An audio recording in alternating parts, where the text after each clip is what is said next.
Kisah Hazrat Abdullah bin Abbas radhiyallahu anhuma menghafal Al-Quran ketika masih kecil. Kisah Hazrat Abdullah bin Abbas radhiyallahu anhuma menghafal Al-Quran ketika masih kecil.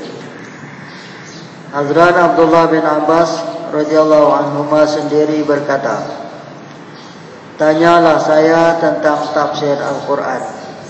Hazrat Abdullah bin Abbas radhiyallahu anhuma sendiri berkata, "Tanyalah saya tentang tafsir Al-Quran. Saya telah menghafal seluruh Al-Quran sejak kecil lagi." Dalam hadis yang lain beliau berkata, "Semasa berumur 10 tahun lagi, saya telah menghafal bahagian terakhir daripada Al-Quran." Kisah ini diriwayatkan oleh Bukhari dan Fatah. Keterangan pengajian pada zaman itu tidaklah sama dengan pengajian kita pada zaman ini, terutamanya untuk mereka yang tidak berbahasa Arab. Sebaliknya, apa-apa yang mereka pelajari ialah bersama dengan tafsir. Oleh sebab itu, Hazrat Abdullah bin Abbas radhiyallahu anhuma ialah seorang imam dalam bidang tafsir.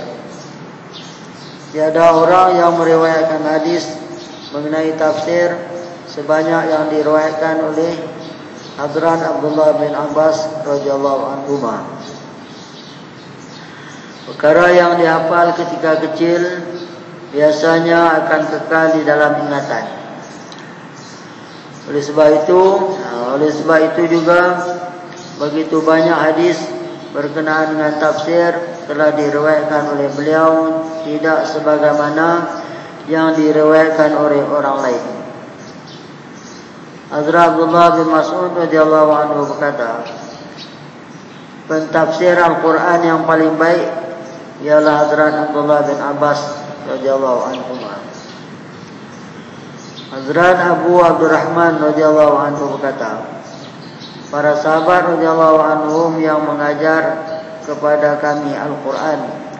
Hazrat Abdurrahman bin Abu Abdurrahman radhiyallahu anhu berkata, "Para sahabat radhiyallahu anhum yang mengajarkan kepada kami Al-Quran menerangkan bahawa para sahabat akan belajar 10 ayat Al-Quran daripada Nabi sallallahu alaihi wasallam. Selepas itu mereka tidak akan belajar 10 ayat yang lain selagi ilmu dan amal belum selari dengan 10 ayat yang pertama." Rasulullah sallallahu alaihi wasallam telah wafat ketika Hazrat Abdullah bin Abbas radhiyallahu anhuma berumur 13 tahun. Tahap penguasaan ilmu hadis dan Al-Quran yang beliau miliki dalam umur yang begitu muda ialah sebenarnya satu keramat yang nyata dan patut dikagumi. Beliau ialah seorang imam tafsir. Sahabat yang besar-besar pun akan bertanya kepadanya tentang tafsir. Ini ialah hasil daripada doa Nabi sallallahu alaihi wasallam. Pada suatu masa baginda Rasulullah sallallahu alaihi wasallam telah pergi membuang air kecil. Apabila baginda sallallahu alaihi wasallam keluar, satu bekas air telah diletakkan di situ. Baginda sallallahu alaihi wasallam tanya, "Siapakah yang telah meletakkan bekas ini di sini?" Rasulullah sallallahu alaihi wasallam diberitahu bahawa Hazrat Abdullah bin Abbas lah yang telah meletakkan bekas itu.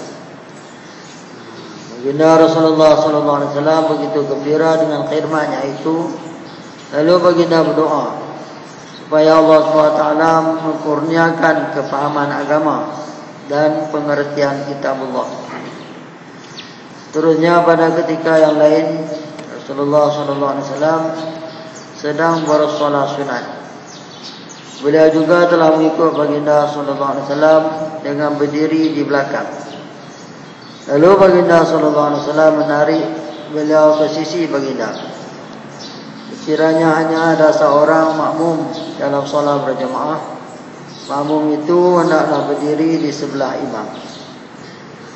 Semasa Rasulullah SAW sibuk dalam solatnya, beliau telah undur ke belakang sedikit. Setelah selesai solat, baginda SAW menyoalnya. Lalu beliau, ini Abdullah bin Abbas radhiyallahu anhu berkata, menjawab, Tuhan ialah Rasul Allah. Bagaimana mungkin saya berdiri bersama-sama Tuhan? Oleh sebab itulah baginda SAW pun mendoakan pertambahan ilmu dan kepahaman kepadanya. Dan itulah kisah Abdullah bin Abbas radhiyallahu anhu.